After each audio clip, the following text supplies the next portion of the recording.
I'll let others who know him explain. He's a populist authoritarian narcissist. He is a consummate narcissist. Governor Chris Sununu called Trump crazy, but adding, I don't think he's so crazy he should be in a mental institution, but if he were in one, he ain't getting out. And he goes and he starts to say these wacky things. That's what scares everybody about him. Our country can't be a therapy session for a troubled man like this. John Kelly sought guidance from a book in which 27 mental health professionals warned that Donald Trump was psychologically unfit. This man is a pathological liar, a narcissist at a level I don't think this country's ever seen. Donald Trump's problem is he's just nuts. And he's not simply eccentric or odd in a good way. He's unwell, mentally unwell, in a dangerous way. He is indeed a pathological narcissist on a level we have never before seen. So it does come down to one question. What do you think? Do you think Biden can survive? Do you think he will survive? The question I don't really also understand, which should be asked, is why is the media, and not even the sort of Trump media like Fox and Newsmax, but you now had NBC, CBS, even MSNBC. What is actually in it for them? It's a straight question. What is in it for them by, so I'm trying to cross the road at the same time. What is in it for them by replacing President Biden? When surely right now there should be, because what's happening, it's almost like the former president of the United States of America is being given a totally green card. Says what he likes. You can't even ask a question with regard to what happened with the shooting. You're not allowed the assassination. You're not allowed to ask anything. There's no medical reports. There's like nothing. And no one's saying anything at all. It's almost like, it's as close as you'll ever come. Let me see if I can cross the road here.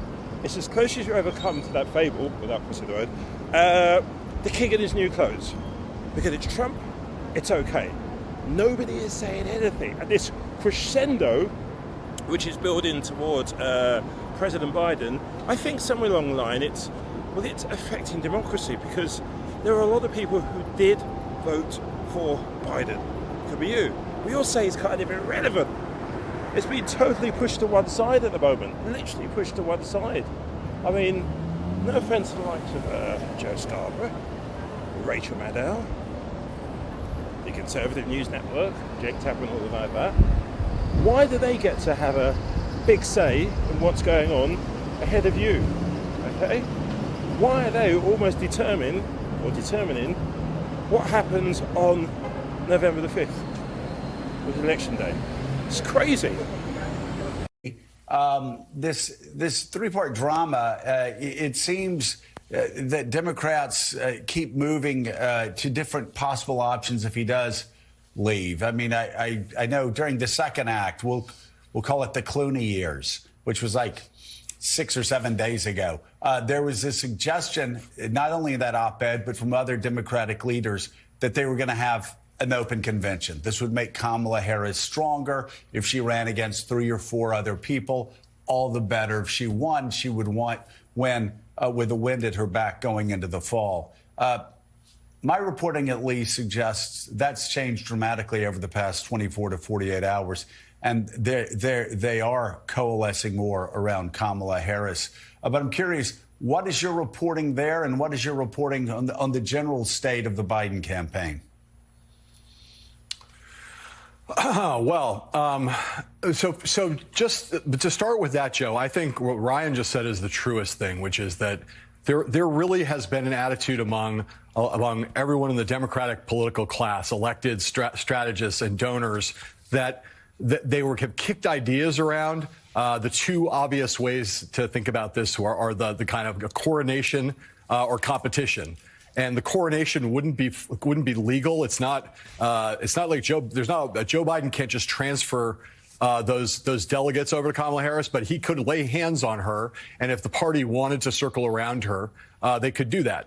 And then she could be effectively coronated.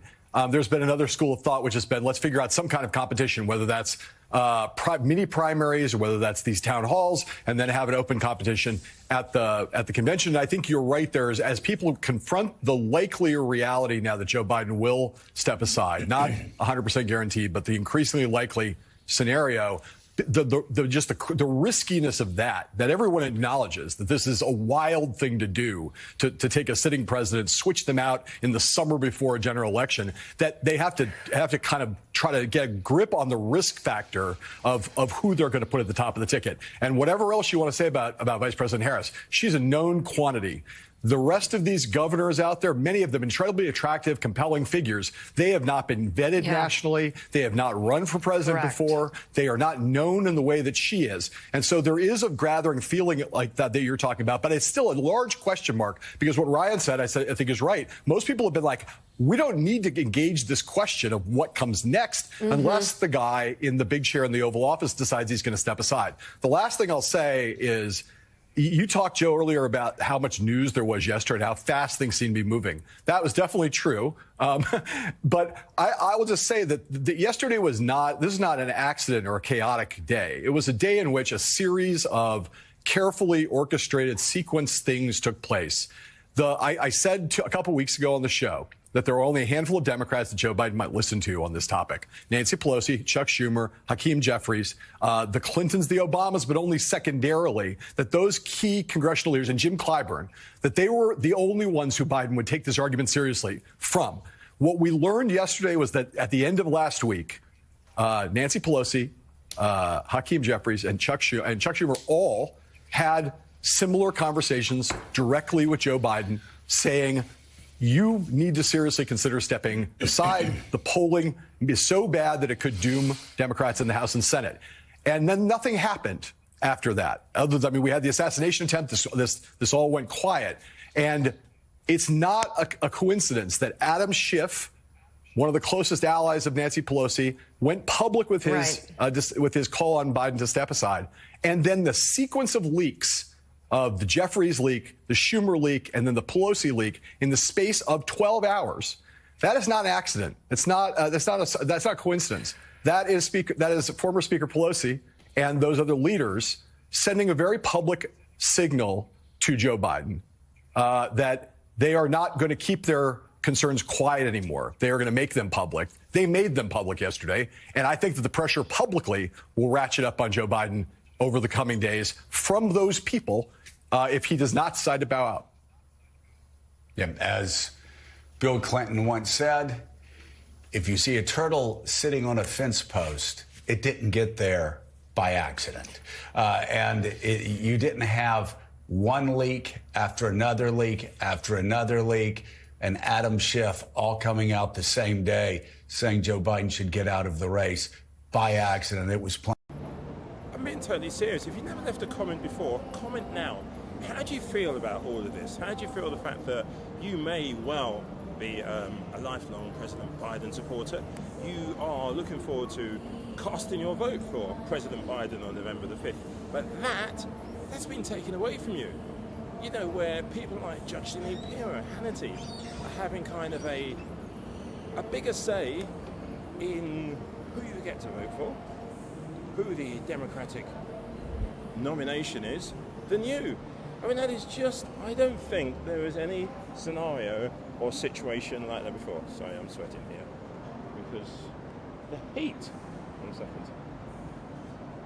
The heat that's being put on Biden at the moment, I don't think I've ever seen anything like it politically before. Where does it end? Comment section now, please. It is day 3 of Clown Show Live.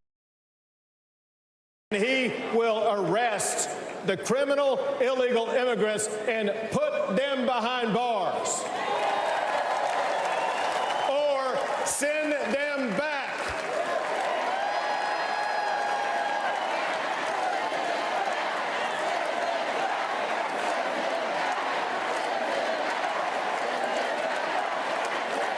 How does it relate to our everyday world? That's the thing, because the subjects they're talking about, well, you try and do the connection. It's like dot to dot with your eyes closed. Promise you. Every single evening this week, the Republican National Convention is printing signs for delegates and attendees to wave. And tonight's sign is very revealing of where the party is right now. It says mass deportations now. Mass deportations now. That is the kind of policy that is alarming, even cruel, even un-American to folks on the left. And that is the intended effect. Someone I spoke to just a moment ago said it's going to make heads explode. And you may wonder, is that where the Republican Party is today? I did a little digging. I can tell you from my reporting during the primary season talking to voters, the answer is absolutely yes. And the answer from pollsters is absolutely yes. 3 out of 4 Republicans want immigration to decline in America, and they believe that immigration brings in drugs, brings in crime, and makes the economy worse, even, quote, reduces social and moral values. On top of that, a full 80% of Republicans, according to CBS News' own polling, agree with Donald Trump when he says that illegal immigration is poisoning the blood of the country, one of his most explosive phrases. When you think about the journey that the Republican Party has taken from the party of George W. Bush and his efforts to reform immigration in this country, some of his primetime addresses about America's history as a country of immigrants, to where we are now, it is quite a journey and something we'll be chewing over not only this evening, but I think for years to come. Biography, because I've been so struck, not just by what we've heard, Kristen, but what we have not heard this whole week. All the rally favorites, the greatest hits about the 2020 election being stolen. No one's mentioning it. Political grievances, weaponizing government. Nobody's mentioning it. Nobody's calling the January 6th rioters patriots or hostages.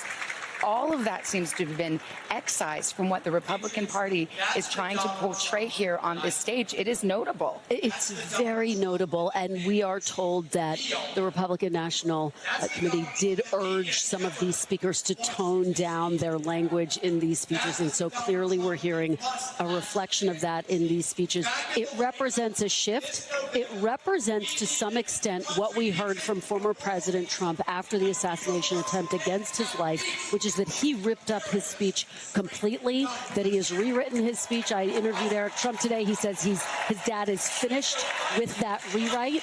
He has said it will be a call for unity. Now, we're not exactly hearing that in every speech, but you're absolutely right, Savannah. It is so notable that these speeches are toned down and devoid of some of that typical red meat that you hear from former President Trump and from his allies. Trying to expand beyond just the base. They'll need to get past the base. It's a recognition that they want to reach out to those suburban voters, that they want to reach out to those who aren't necessarily in the Republican tent right now, that former President Trump feels confident his base is always going to be there. But this is really the first time we've tried to see him soften his edges. We saw that in some of the speeches last night where Governor Sarah Huckabee Sanders, who served as his press secretary, talked about him as a grandfather, as a father. Laura Trump, his daughter-in-law, did the same.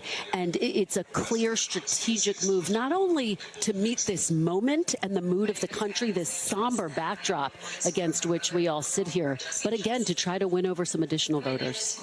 Mr. Speaker, as a daughter of Selma and a representative of Alabama's Civil Rights District, the fight for voting rights is very personal to me. It was in Selma where hundreds of foot soldiers like John Lewis shed blood on a bridge for the equal right of all Americans to vote. They marched, they bled, they prayed, and some even died for the right to vote. Mr. Speaker, the legislation before us today makes a mockery of their legacy. House Republicans' so-called SAVE Act is a dangerous anti-democratic bill that would do nothing to protect our elections. While our colleagues across the aisle claim that this bill will prevent non-citizens from voting, we know that it is already illegal for non-citizens to vote in federal elections. In fact, under current law, non-citizens would face up to 5 years in prison for attempting to vote in federal elections and even risk being deported. In reality, this legislation would purge thousands of eligible voters from the rolls, including Americans who recently got married or changed their last names, and those with military and tribal IDs. Americans should see this bill for what it is, a cynical attempt to sow doubt in the minds of voters about the integrity of our elections. It is yet another attempt to fan the flames of election denial by the same extremists who brought us the January 6th insurrection. Mr. Speaker, we are elected officials who should be fighting to protect and expand access to the ballot box, not restrict it. We should be working to advance the progress made by the civil rights and voting rights movement rather than rolling it back. But let's be clear. The biggest threat to our election is not non-citizen voting. It is the lack of federal oversight, which has allowed the states to advance hundreds of new laws and new bills, making it harder for Americans to vote. Mr. Speaker, the House should be considering H.R. 14, the John Robert Lewis Voting Rights Advancement Act, which I introduced in September. H.R. 14 would restore federal oversight. It would establish a new formula to protect and prevent states with a recent history of voter discrimination from restricting voter access. In doing so, it would protect access to the ballot box for every eligible American. After all, it is up to the voters to choose our elected leaders, not the other way around. Never did I think that 60 years after John Lewis was bludgeoned on a bridge in my hometown of Selma, Alabama, that I would be fighting to restore the full protections of the Voting Rights Act of 1965. It goes to show that progress is elusive and every generation must fight to preserve the progress of the past and to advance it. John Lewis didn't give up, and neither will we. Mr. Speaker, House Republicans' so-called SAVE Act is a dangerous anti-democratic bill that has no place on this floor. The place I would like to see the Republican Party go over the long run is we are the party of self-governance. 10 years from now, the administrative state mostly does not exist in its current form. 10 years from now, the regulatory state, most unconstitutional federal regulations have been rescinded. That we actually have congressmen who are able to debate through the front door with greater responsibility what the laws of this country should be, with far more precise laws than the vague delegation of authority to the regulatory state. That's number one. Number two is we've restored the rule of law in this country. Take the number one issue where the rubber hits the road on this is in the question of immigration. 3 core principles for immigration going forward. I think this is the vision for the Republican Party. This is the vision for a second Trump term. What I believe it should be, certainly. No migration without consent. Consent should only be granted to the migrants who benefit the United States of America and share American values. And those who enter without consent have to be removed. 3 simple principles, say that because I think most Americans agree with this. The consequences of this may involve some policies that people disagree with, but the principles: no migration without consent. Consent should be granted only to those Americans who actually benefit the United States of America and share our values. And number 3 is if you enter without consent, you got to be removed. That, I think, is the North Star for where we'll be 10 years from now. 2 mass deportations are required to get there. One is the mass deportation of a lot of illegals who are in this country right now. And the second is the mass deportation of many federal, probably millions of federal bureaucrats out of Washington, D.C. Mass deportations now. Mass deportations now. That is the kind of policy that is alarming, even cruel, even un-American to folks on the left. And that is the intended effect. Someone I spoke to just a moment ago said it's going to make heads explode. And you may wonder, is that where the Republican Party is today? I did a little digging. I can tell you from my reporting during the primary season talking to voters, the answer is absolutely yes.